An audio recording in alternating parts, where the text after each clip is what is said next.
লাউগুলো ছোটো ছোটো কেটে নিয়েছি, এখানে দিয়ে দেবো। স্বাদ মতন লবণ, পরিমাণ মতন হলে দিতেই হবে।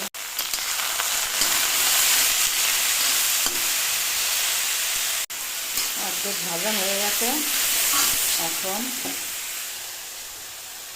কাঁচা লঙ্কা, দুটো শুকনো লঙ্কা ছেড়ে দিয়ে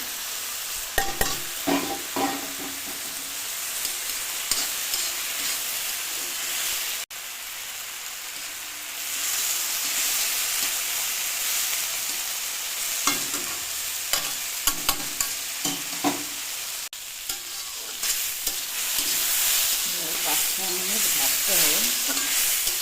ভেজে একেবারে ভাজলে ভালো লাগবে না, গোলা গেছে, বুঝতে পেরে গলে গেছে।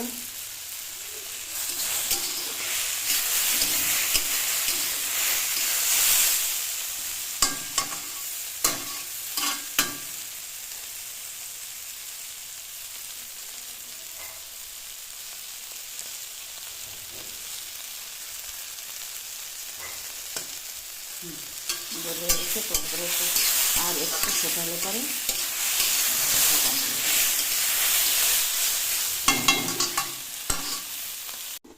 আটা মাখিয়ে ঢেকে রাখা এবার বানাবো।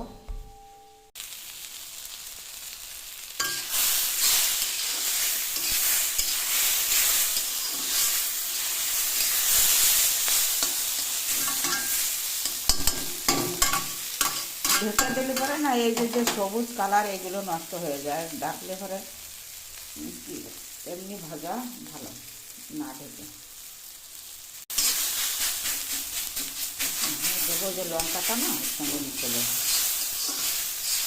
হয়ে গেছে, গ্যাস বন্ধ করে দেবো।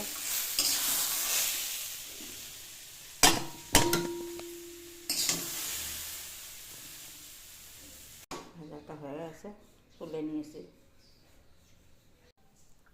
রুটি দিয়ে খাওয়ার জন্য একদম রেডি। ভাত দিয়েও খাওয়া যায়, যা দিয়ে খাওয়া যায়, কিন্তু আমি সকালবেলা রুটির জন্য করেছি।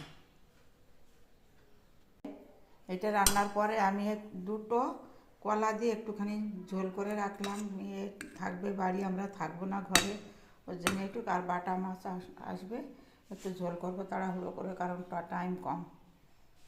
মানে গতকালের কটা চিংড়ি মাছ ছিল, অল্প একটা চিংড়ি মাছ ছিল, আর দুটো কলা দিয়ে রান্না করেছি। এই আর দেখাইনি, পরে দেখাবো ভালোভাবে। আসছে আমাদের বাড়ির কাছ দিয়ে দেখা যাচ্ছে।